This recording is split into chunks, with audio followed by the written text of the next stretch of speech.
Salut Karim. Salut. Merci d'avoir accepté mon invitation. Karim, tu es écrivain et si je t'ai invité, c'est parce que tu es, entre autres, franco-palestinien, on peut le dire. Ouais, moi je dis palestinien et français. Palestinien et français, voilà, c'est encore mieux. Donc tu es un écrivain palestinien et français et voilà, dans le cadre d'un dossier que l'on élabore avec l'hebdomadaire Politis, on voulait se poser la question avec toi des mots qui sont utilisés pour dire ce qu'il se passe en Palestine en ce moment. Toi, est-ce que d'abord tu trouves qu'il y a une difficulté à dire ce qu'il se passe? Je te dis ça parce que tu es écrivain, hein, donc c'est ton travail, l'utilisation des mots. Ou bien au contraire, malgré la dureté, l'horreur de ce qui se passe, au contraire, tous les mots te viennent très naturellement et tu n'as pas de problème avec ça. Donc forcément, il faut situer ce qu'on dit. Donc on parle de cette question en France, dans le cadre français. Donc c'est qu'il y a un cadre assez spécifique. À ce stade, je dirais qu'il y a les deux à la fois. Si tu m'avais posé cette question il y a 6 mois, je pense que ma réponse aurait été différente. Aujourd'hui, on fait face, je dirais, à 2 difficultés. L'une de l'ordre de ce qu'il est permis de dire, donc quels sont les mots qui relèvent de l'acceptable et les mots qui relèvent de l'inacceptable et comment le registre de l'acceptable évolue. Donc ça c'est une question. L'autre question c'est est-ce que les mots sont à la hauteur de l'horreur? Et je pense que c'est 2 questions assez différentes. Il y en a une qui est vraiment politique au sens propre, c'est-à-dire dans le champ politique et médiatique, qu'est-ce qu'on accepte et qu'est-ce qu'on met à la marge. Donc évidemment, ça c'est le mot qui a canalisé toutes les passions, en fait, comme on le sait tous, c'est évidemment le mot, la qualification juridique de génocide. Avec tous les débats que ça a pu enclencher. Moi, plus que les débats eux-mêmes, plus que même la justesse du terme, ce qui est très intéressant, c'est qu'à un moment, cette réflexion-là était impossible, en fait. Elle était immédiatement disqualifiée comme moralement inacceptable.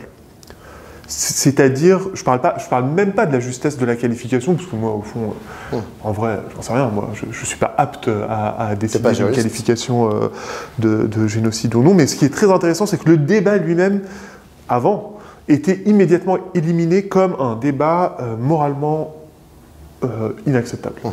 Aujourd'hui, ça a changé. Je pense que le débat est là, la question est là, évidemment. Enfin, on sait que les écrivains et les écrivaines ont publié une tribune justement sur la qualification de génocide, entre autres personnes, et pas les écrivains et écrivaines eux-mêmes. Enfin, je veux dire, sur se situant dans la droite lignée de très nombreux spécialistes. Donc ça c'est d'une part, je pense que c'est assez important de se rendre compte de ça. C'est-à-dire qu'à la fois, on avait les spécialistes qui posaient la question, qui à minima posaient la question, et tout ce qui relevait de l'éditorialisation médiatique qui transformait cela en controverse plutôt qu'en débat qui devrait avoir lieu. Je ne sais pas si c'est clair. Oui, attends, juste avant de passer à la deuxième, est-ce que ce climat-là, même si toi tu utilises ou pas le mot de génocide, mais est-ce que ça t'inhibait? Est-ce qu'il t'a inhibé? Non seulement il m'a inhibé, alors inhibé, je ne sais même pas si c'est inhibé, c'est-à-dire que moi j'étais très conscient, je suis toujours très conscient des limites de ce qui est accepté et qui n'est pas accepté. C'est-à-dire on le voit, mais on le voit généralement même au-delà. C'est pour ça que je dis que ça s'inscrit dans une question aussi française, c'est-à-dire dans le champ médiatique, qu'est-ce qui provoque des outrages et qu'est-ce qui ne provoque pas des outrages. Donc on s'inscrit aussi dans cette réalité-là. Et oui, moi ça m'inhibait, ça me posait question. Alors de base, je suis écrivain, je suis surtout romancier, donc je veux dire, j'ai pas l'affirmation facile. Enfin, j'hésite, je me trompe, j'aime bien être dans la contradiction. Donc, bon, de base, je suis pas le genre de personne qui va y aller à fond. Mais voilà, j'étais tout à fait conscient, je suis tout à fait conscient de ce qu'on peut dire et de ce qui est rendu, voilà, inacceptable dans la réflexion en France. Oui, absolument. Et concernant l'autre partie que tu voulais aborder, le degré, en fait, l'intensité des mots, la puissance des mots. Je sais pas. Justement, c'est la question un peu. Pour le coup, voilà, en tant qu'écrivain, c'est un peu la question à laquelle je fais face tous les jours. C'est-à-dire, je ne sais pas. Tu vois, moi, j'ai toujours quelque part un peu cru que, on va dire, les livres servent à quelque chose. Y compris si ce quelque chose est minime, marginal, tout petit, mais quand même, il y a une utilité de l'écrit. Face à Gaza, je suis très incertain de ça, je ne sais plus. Enfin, quand je regarde ce que moi je fais, quand je regarde mon travail, oui, je suis pris d'un vertige, d'une honte, d'un sentiment quand même d'inutilité profonde. Alors au fond, je crois que ça sert à quelque chose, hein. Sinon je ne le ferai plus. Je pense que si... Tu veux dire écrire? Écrire, oui. Si vraiment, au fond de moi, je pensais que l'écriture était complètement inutile, peut-être que je pense que j'écrirais plus. Donc il y a une conviction un peu de l'ordre de la foi, tu vois, c'est-à-dire que j'y crois profondément, mais je n'en vois pas les effets. Et tous les jours, je me pose un peu la question de à quoi sert ça. Mais alors, du coup, qu'est-ce que tu dis, ou qu'est-ce que tu veux dire? Parce que moi, par exemple, la majorité des écrits que je lis sur le sujet sont des articles de presse, donc qui me rendent compte d'une manière plus ou moins froide de la situation, en l'occurrence à Gaza. Parfois, il y a des analyses géopolitiques, etc. J'avoue que je lis assez peu de littérature poétique, romancée, voilà, qui est sortie depuis 1 an et demi des écrivains et des écrivaines palestiniennes. Comment est-ce qu'on dit les choses? Enfin, qu'est-ce que tu as envie de dire? Est-ce que tu as envie de décrire la mort? Est-ce que tu as envie de décrire la fête? Est-ce que tu as envie de décrire l'espoir? Est-ce que tu as envie de décrire le désespoir? Enfin, qu'est-ce qui t'anime au fond?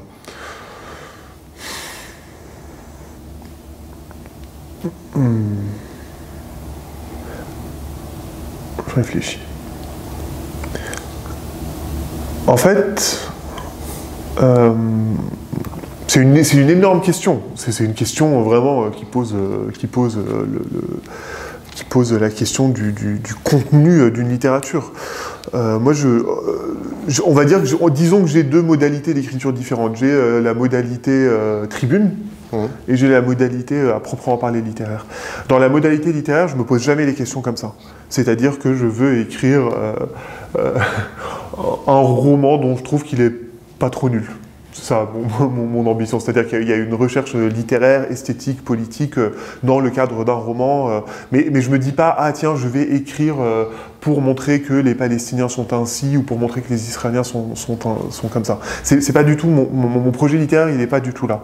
Par contre, mon projet, enfin en tout cas ce que j'écris en tribune, là en effet, j'ai toujours envie de, en fait déjà de faire entendre parfois en français des perspectives palestiniennes qui, on le sait très bien, toi et moi, sont notoirement absentes de l'univers médiatique français, pour toutes sortes de raisons.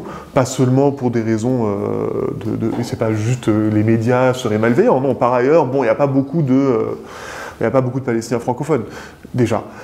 Nous, comme je te le disais tout à l'heure, on voit quand même qu'on on n'a pas le droit à l'erreur. Donc on n'a pas forcément non plus envie de s'exposer en permanence à ce regard hostile-là. Mais donc, comme ces voix-là, elles manquent, ces perspectives-là, elles manquent, moi, de temps en temps, je me dis, il faut que je le fasse. Il faut vraiment que je fasse ça. Tout à l'heure, tu as mentionné la tribune des plus de 300 écrivains et écrivaines. Je voulais juste te dire, je peux te reprendre sur une petite chose, parce que tu dis, donc, par rapport à la littérature, moi, je pense qu'il est très important de lire la littérature palestinienne contemporaine. Pas forcément la mienne, parce que moi, elle est écrite aujourd'hui à partir de France, de Paris, etc. Je pense qu'il est très important d'essayer, là où c'est possible, de lire les écrivains de Gaza, typiquement. Mais aussi les écrivains de Cisjordanie, mais aussi les écrivains de toute la Palestine, en fait, parce que Gaza et Gaza, mais là, mais on a plein, en fait. Et par exemple, Encore faut-il qu'il soit disponible en français. C'est la difficulté, mais même un recueil auquel j'ai pu un peu contribuer, qui est super, c'est un recueil qui a été publié par Libertalia, qui s'appelle Que ma mort apporte l'espoir, et qui est une compilation et traduction par Nada Yafi de poètes palestiniens de Gaza. C'est important, je pense, d'avoir accès à cette littérature-là, parce que ça te donne aussi une perspective incarnée des réalités palestiniennes, d'une vie d'une personne palestinienne, de comment un écrivain, une écrivaine palestinienne de Gaza peut voir le monde. Et je pense que ça enrichit aussi la presse, la lecture de la presse. Je voulais revenir sur la tribune des 300 écrivains et écrivaines pour justement appuyer la possibilité d'utilisation du terme de génocide. Enfin, ils ont mis tout leur poids, il y avait des prix Nobel, il y avait des prix Goncourt, il y avait des grands et des grandes écrivaines. Ils ont dit, on peut utiliser ce mot. Voilà. J'avoue que j'ai été assez... Enfin, je trouve que cette tribune à la fois très importante, et en même temps, je me dis, tiens, c'est marrant en fait que des gens qui sont censés pouvoir nous dire les choses autrement que moi, en tant que journaliste et éditorialiste, tu vois, la façon dont je me bats à la télé, moi je dis génocide et et j'essaye de l'argumenter, mais c'est mon rôle en fait de journaliste d'appuyer ce mot. Et les juristes, ils appuient ça aussi avec leurs argumentaires. Me dire que en fait des gens qui appartiennent à un autre champ et qui sont censés en fait nous ouvrir à la fois des imaginaires, mais peut-être nous apporter une puissance d'autre part. Ben en fait, il soit aussi en fait dans ce débat-là. Et je le vois aussi avec Annie Ernaux, par exemple, qui a lu une lettre face caméra dans la grande librairie, qui est très touchante, qui est très puissante. Mais elle aussi, en fait, elle utilise des mots, et c'est très étonnant, qui sont exactement, alors en beaucoup mieux, je ne me mets pas du tout au même niveau qu'Annie Ernaux, mais qui, au fond, sont dans le même champ lexical, en fait, que le mien. Je sais pas si tu comprends ce que je veux dire, c'est que, genre, du coup, je me dis, et je compare ça, et après, j'en termine là, mais avec, j'ai regardé je te l'ai dit, un documentaire sur Mahmoud Darwish, et Mahmoud Darwish, il avait une façon, en fait, de s'impliquer dans le combat politique avec des mots qui étaient, mais pas aux antipodes, mais complètement différentes de celles du politique. Et notamment, il y a un moment, tu vois, tu as Arafat qui vient prendre la parole à la tribune et lui prend la parole après. Et Arafat dit des choses, en fait, qui sont dans un vocabulaire d'homme politique. Et puis, après, Mahmoud Darwish dit des choses avec une puissance qui est juste à un autre endroit. Voilà. Et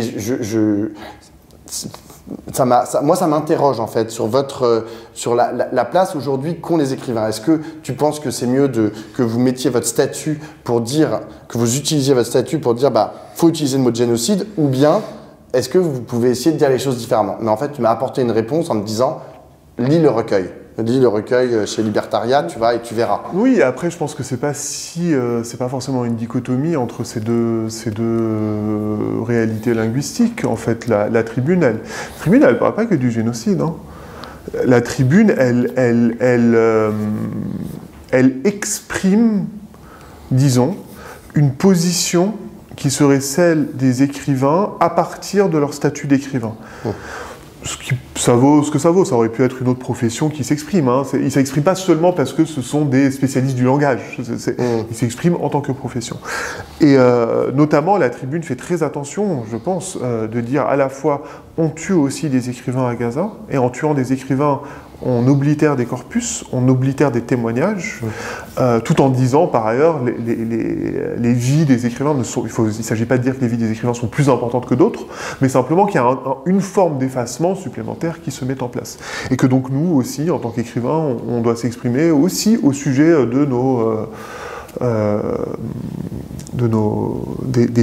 des gens de notre profession. Donc il ne s'agit pas que du génocide. Ensuite, je pense qu'on ne peut pas tout à fait comparer Mahmoud Darwish s'exprimant juste après Arafat. C'est une scène, ça, déjà, tout de suite. Je veux dire, on est sur deux personnalités palestiniennes, pas françaises, qui incarnent deux modalités discursives spécifiques dans le champ palestinien et dans le champ des Palestiniens qui s'expriment à l'international. La tribune, elle ne fait pas exactement ça. beaucoup des écrivains qui l'ont, c'est pas beaucoup en tout cas, de nombreux écrivains parmi les écrivains qui ont signé ces tribunes sont des gens qui par ailleurs ont des pratiques littéraires, y compris sur la Palestine, qui sont très intéressantes et qui ne sont pas forcément dans ce champ-là. Encore une fois, tu t'exprimes d'une certaine manière, je pense, dans une tribune, parce qu'une tribune c'est quand même un format. Avec ses codes. Avec ses codes, et ces codes sont les mêmes pour tout le monde, ses limites sont les mêmes pour tout le monde, et tu t'exprimes d'une autre manière dans un poème, dans un roman, ou même dans un texte essayistique court, fragmentaire, etc. Donc je pense que ces deux choses sont complémentaires. Je ne les trouve pas contradictoires en fait. Est-ce que aujourd'hui, ce que le poète a à dire de Gaza, peut-être que tu peux me rendre compte un peu de ce qu'il y a dans cet recueil chez Libertalia, chez Libertalia, pardon. Mais est-ce que le poète n'a à dire que la mort sur ce qui se passe en Palestine et notamment à Gaza, ou qu'est-ce qu'il a d'autre à dire? Je t'en soumets une. Le réalisateur israélien Nadav Lapid, qui va sortir un film qui s'appelle Yes en septembre, disait, justement par rapport à son film, ce qu'il a essayé de faire, il dit on ne peut pas parler de la mort à Gaza sans parler de la fête à Tel Aviv. Et pour lui, c'était ça, c'est d'ailleurs la chose qu'il a mise en avant dans son film. Est-ce que par exemple dans ce recueil de Libertalia, il y a des choses en fait qui parlent d'autre chose que la mort, ou la mort prend toute la place? J'ai pas compris si dans sa manière de dire ça, c'est obscène. C'est l'obscénité en fait de cette. Ouais, ok, dans ce sens-là. Oui, oui. Non, parce que ça aurait pu vouloir dire autre chose. Non. Moi, j'aime pas ni réfléchir ni décréter à ce qui doit ou doit pas être dit. Non, mais je comprends ta question. Je peux parler qu'à partir de moi. Je peux pas parler à partir d'autre chose que moi. Je sais que, pareil, c'est une question qui me traverse en permanence en ce moment. C'est-à-dire que moi, je refuse. J'ai pas envie d'être un écrivain de la situation politique. Mais juste parce que ça m'intéresse pas, en fait, littérairement. Qu'est-ce qu'on fait? Est-ce qu'on a le droit de parler du reste? Oui, moi je pense que oui, et je pense que c'est même un geste d'émancipation très fort et fondamental. Mais voilà, il est pris dans l'un des moments, dans le pire moment que vit la Palestine et que vivent les Palestiniens, et que désormais vit toute la région, d'ailleurs. Enfin, je veux dire, régionalement, on est dans un moment dont on ne comprend ni les tenants et aboutissants, et on ne sait pas où on va. Je ne sais pas comment on écrit à partir de cette incertitude. Mais en tout cas, ce que je sais, ou en tout cas ce que je pense pour moi, c'est qu'on ne peut pas parler que de ça. Sinon, on est en train d'accepter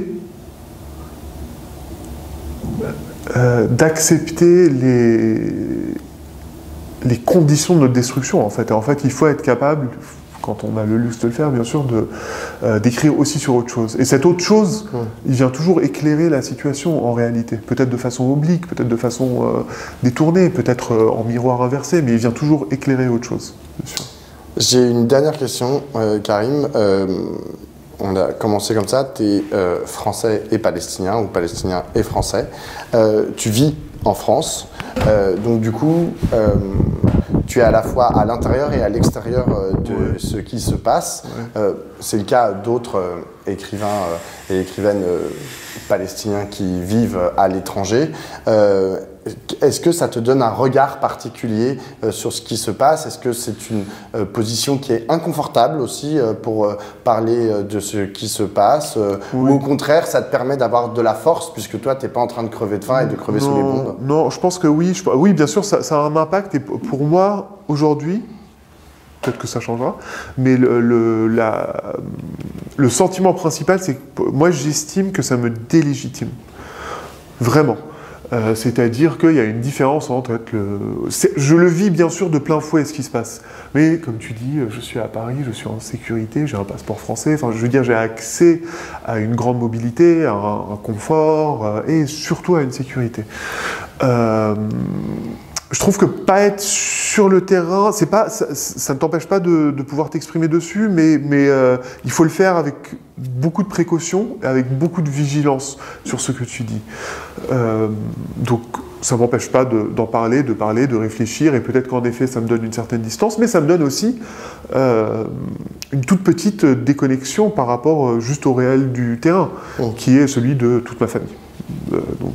Moi j'ai grandi là-bas, et jusqu'à il y a quelques années, je vivais quasiment, pas moitié-moitié, mais pas loin, donc je vivais vraiment entre les deux pays. Là, ces deux dernières années, j'y vais moins, et je sens que ça change ma perspective. J'ai plus moins l'habitude, en fait, d'être là-bas. J'ai plus l'habitude d'être ici. Et donc, forcément, je pense que ça veut dire que je peux en parler, peut-être avec un tout petit peu plus de distance sur certains sujets. Mais le plus important, c'est que, du coup, il faut prendre mes paroles avec... pas un grain de sel, mais voilà, avec le fait que je parle à partir d'une certaine sécurité. Mais ça te donne aussi peut-être une certaine responsabilité aussi, parce que toi tu peux prendre la parole peut-être plus facilement. Plus facilement, je sais pas, tu vois, parce que c'est une personne en Cisjordanie, même si tu peux prendre la parole, tu peux prendre la parole, c'est juste que c'est différent, c'est un autre type de parole, c'est dans des conditions tout à fait différentes. Parce que je reste palestinien, c'est-à-dire que je suis quand même occupé. Moi, la raison pour laquelle je ne peux pas rentrer si facilement, la raison pour laquelle c'est très compliqué pour moi d'être là-bas, la raison pour laquelle je suis au fond très précautionneux aussi avec tout ce que je dis, c'est parce que là-bas, je rentre en tant que Palestinien et je suis soumis, comme tout Palestinien, en définitive, au bon vouloir des Israéliens. Donc, on a tous des contraintes de cet ordre-là, quand même. Merci beaucoup, Karim, et Merci à toi. Tout mon amour.